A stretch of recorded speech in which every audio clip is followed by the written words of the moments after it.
Welcome to Shoestring Radio Theater. We now present Thirst for the Forest, written by Stan Jankaitis, directed by Jonathan W. Wind, and produced by Monica Sullivan at Western Public Radio in San Francisco.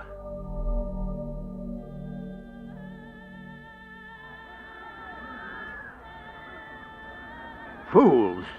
They're only prolonging their agony.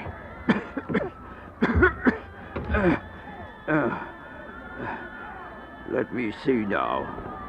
North is to my left. That means I must sit by the window, which is directly in front of me.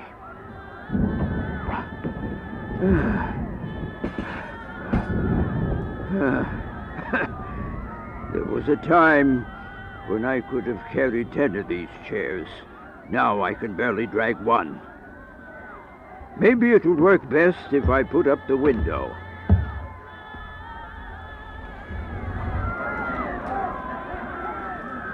I thirst. Shut up! Shut up! You're only prolonging your agony. If you think you suffer now, look at me. Look at my suffering and my aging. I was powerful at one time. Look at me now. I knew no disease. But now, without the drink, every disease there is knows me. And every disease there is also knows my creations. This is what awaits you.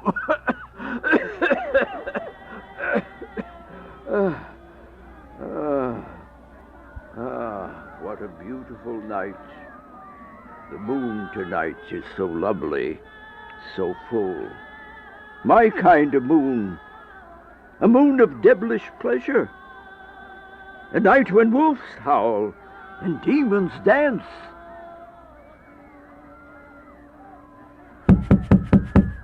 Go away! Leave me alone! God, it is your first one, Ursa. I thirst. I cannot help you! Please, the fire is within me. My flesh is melting, and my mind is without joy. I cannot help you. If I could undo what I've done, I would, but that is impossible. Now, please, let me be. Thod! It is I, Lekris. Tell us what to do. Your sorrow is within me, but all you can do is what I do. Now allow me my final memories, and do as I do.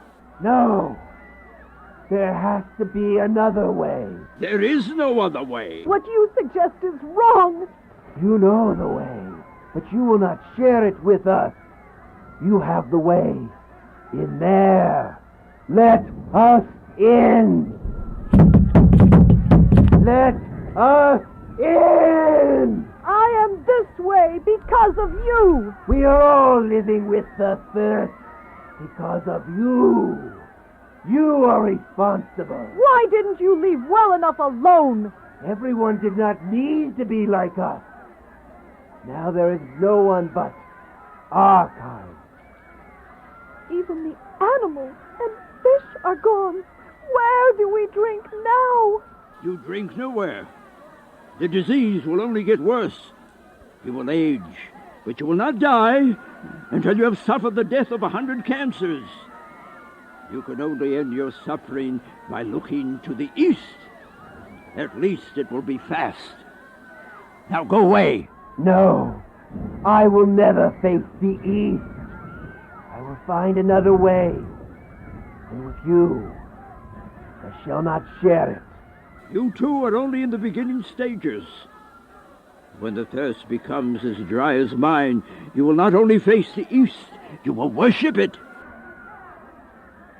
Enjoy your night, you fiend!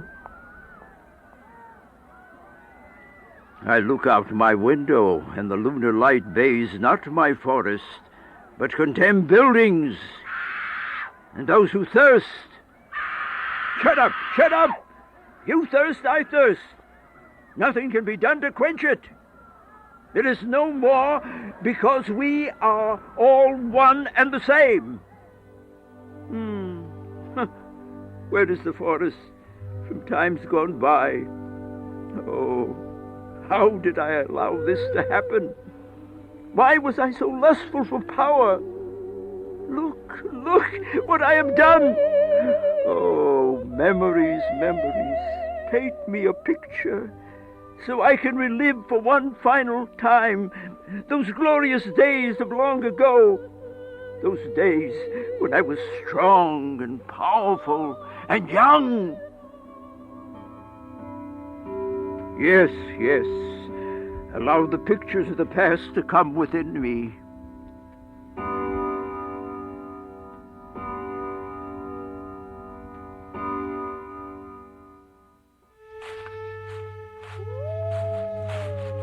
Lee-Chris. Nothing to fear, sweet Ursa. It is but a lone wolf singing in the night. Come. We're not far from the cottage. The forest is so dark tonight. Oh, and look at the fog which blankets the ground. It is strange, and it seems to be rising up to us. The only thing rising, Ursa, is the moon. The first full moon of the new year. The new year, 1666. Lee-Chris, stop. Do you hear that? Hear what, Ursa? I hear nothing. Oh, I know. It has become stone silent. Ursa, first you fear the wolf song and the forest sound, and now you fear the silence of the forest. Your imagination has been fed by the stories of the town elders. Yes, but the town elders are one with knowledge, and they say this is the year that the prophecy predicts that the one of the night shall come to power. And what starts with only 3 shall become a deadly virus and burn its way across the world. The world and all in it shall know a thirst that not even the largest body of water can quench. Do not believe these fables which the town elders talk of. They are not speaking with the voice of knowledge. They are speaking with the voice of fear. Lee-Chris, who is that on the path in front of us? I do not know. But fear not. Even though he appears much larger than I, if trouble starts, I can take care of him. Who are you, sir? Are you lost? Our cottage is just a ways up the path. If you are hungry and tired, we can give you something to eat and a place to rest. You told her not to believe the stories which the town elders tell, that they speak from a state of intoxication and not a state of knowledge. That is true. What they speak of exists only within their imagination. Imagination is the ancestor of reality. Before something can become reality, it must first exist within the mind. The clothing you wear, the tavern in the town, the trees of the forest. Before they came to be, they were first imagined. Sir, I do not mean to be disrespectful, but it is a cold night, and we are tired and hungry. Who are you and what do you want? I'm the one the town elders tell the story about. The one you call a fable of intoxication. Lee-Chris, I'm frightened. Do not be afraid. You answered my first question with a joke. Do you also plan to answer my second one with a joke? What is it you want? Lee-Chris, he's coming to us. We offered you food and shelter, but if it is trouble you want, I can also offer you that. I must warn you, I lived in the Far East for many years, and I am well versed in their secret and deadly fighting arts. Really? Oh, Lee-Chris! Fear not. I'm not going to harm either of you. You already have. Who are you? I am Sod. I am what you two will soon be. Oh, please let us go. We have done you no harm. Why do you do this? Why? Because I am one, and I wish to be fruitful and multiply. I shall be the father of our kind, and you shall be my first. And all who we make like us shall pay honor and worship to he who hath given them immortality. For I am Sod, your father and your God. No! Leave her alone. Oh, you can't hurt him that way, Lingris. If he's the one the elders speak of, he is already dead. Oh. Stand down, Lacrice. Stand down, or I shall choose 2 others as my first. Stand down, or instead of immortality, I shall give you both the grave. Oh. Believe me, I can and will end your life. Ursa, offer to me your blood, and I shall give you immortality. Offer me resistance, and I shall give you death. Why? Why us? Why not? Take me, but leave her be. Well, now, isn't that wonderful? You're willing to give up your life for hers. Now, let me see if I understand your words. You will allow me to do as I please with you as long as I leave her alone. Is that correct? Yes. Sorry, there is no negotiating with me. I think I shall have the 2 of you.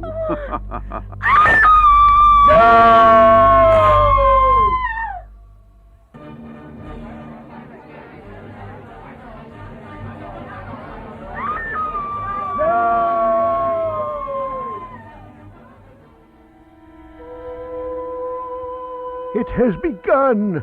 The prophecy has come to pass. The one of the night is among us. We must go to the church. Father Benedict, he will tell us how we can protect ourselves. Everyone, follow us to the church.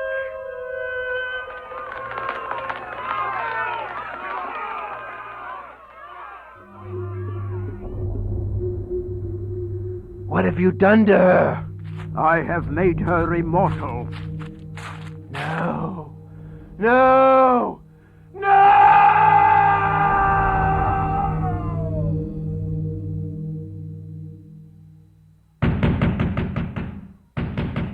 Father Benedict!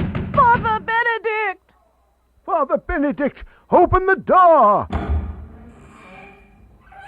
Father Benedict, it is Sod. Sod is among us.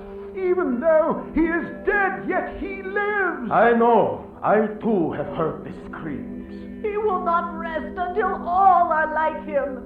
What can we do? The cross will be your weapon. If placed upon the vampire, it will burn him like a fire. Also, gather all the garlic you can, for this shall also burn like a fire upon him. And the sword, made from a blessed tree and plunged into his heart, shall cause him to have no power over you. But these things will only work for those who are strong within faith and immaculate within heart. How are we to know which one of us is strong within faith and immaculate within heart? No one among you is, not even I. The only one who was died a long time ago. You speak in riddles. If we cannot send him back to rest, then what can? Daylight, the light of the sun, is the only thing that will destroy the vampires. Daylight? The prophecy tells us nothing about where they go during the daylight. And even if we did know, we would have to venture into their lair and literally drag them into the sun. As long as we stay within daylight, they cannot harm us. And what do we do when the night falls? Where do we go? Where do we hide? There is nowhere to hide. You only pray that his next victim is not you, and that the prophecy will never come to pass. It has already come to pass. You yourself have heard the screams of the first ones. Are you not a man of God? Cannot a man of God stop him? No, because a man is all that I am. Sod is more than a man. The only way not to become a part of him is to die before he comes to you. You speak in riddles, Father. You speak in riddles and you walk in a maze. Come, let us leave. He cannot help. Where do we go? The only place we can go is east. You are speaking like the Father now, in riddles. I am not speaking in riddles. This thing called a vampire cannot exist in daylight. The sun rises in the east. We must stay with the sun. Who is behind me? Are you scared, Father? No, Sod, I am not. I see. You hold the cross in your hand. Do you really believe that will help you? What I believe is of no concern to you. No, it is not. Do those fools really think that they can forever stay within the sunlight? It gives them hope. No, what it gives is the same that you give. A false sense of security. Do not tempt my faith, Sod. Faith, Father. You have no faith. What you have is an organization which twisted a message to suit their own needs. An organization more hungry for power and money than I am. An organization whose path to immortality can only be reached by first crawling the path of fear. Now tell me, Father, where do we differ? At least the immortality I offer can be achieved now. The immortality you offer is damnation to all who will worship you. And that will be the entire human race, including you. I told you before, Sod. I do not fear you, nor will I run from you. The world is plentiful with the blood we thirst for, Father Benedict. But because you have not run off in fear, you have gained my respect. So I offer you a choice. Immortality or the grave? Which is your choice?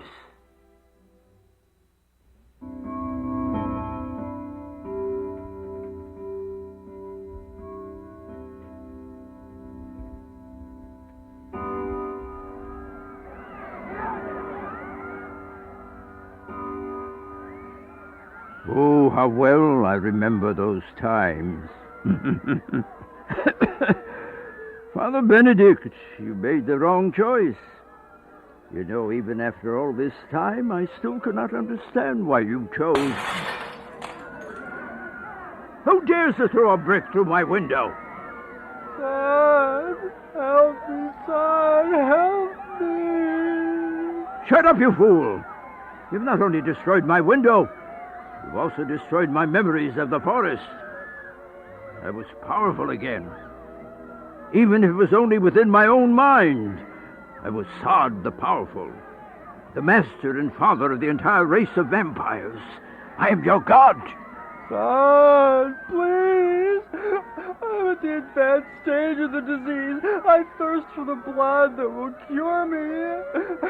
I thirst for the blood that sustains me. How many times must you be told there is no more blood? A vampire cannot take or give blood to another vampire. A vampire's blood is not his own. The blood does not travel through our veins. It travels into the damnation of our spirit and vanishes. The blood does not feed our bodies. It feeds our curse. And it must be replaced on a regular basis. And if the blood is not replaced, then we age and we become diseased. But we never die. We suffer, but we never die. Now leave me alone. I have no blood to give you. I need blood. Stop fighting I me. need blood. Please. You're driving me insane. It is coming. We must hide from the sun. We must hide. Oh, at last. Silence at last. What do you want? Why aren't you running with the rest of the fools? Because I accept what is happening to me. You gave me a choice, and I made it, even though I knew this time would come. I never could understand why you chose to become one of us. I thought your choice was going to be death. I guess I was right. Your faith was weak, Father Benedict. Faith had nothing to do with it, Sod. The way of my church and your way both offered immortality. The difference was that yours was instant. No waiting, no questioning, no wondering. Yours was the easy way. I still have faith in my way, Sod, but it does me no good now. Drag that chair over here and sit next to me. I will sit with you. What is coming will end all your pain. I remember the forest nights. The hunter was I, and all were my prey. My choice to give immortality or the grave. I was the shadow in the forest, the sound of the trampled leaves, making you look behind yourself.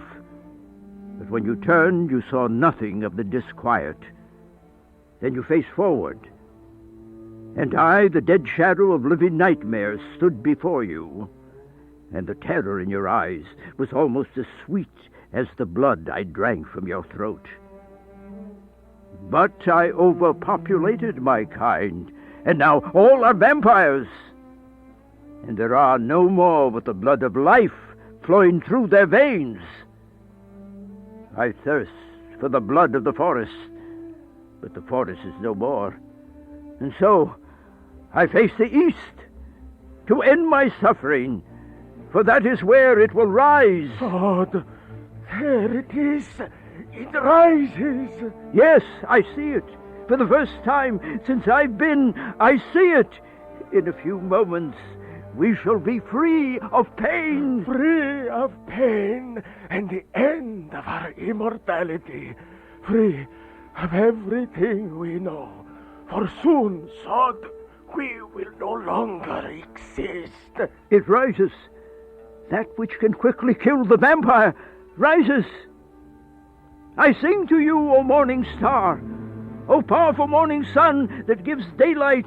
It is I, Sod, the son of the devil, the first vampire to walk the planet, and my suffering. I am burning!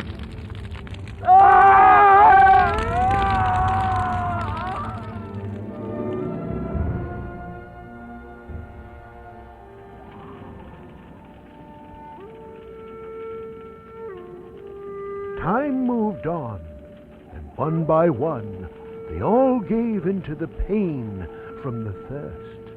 And when the rays of the sun fell upon them, they all ceased to exist. Everything there was returned to the dirt, and no life was ever to know this place again. The dust of the ground, soaked with the blood of Sod's victims, turned a sickening rusty red color, and they call this place the planet Mars.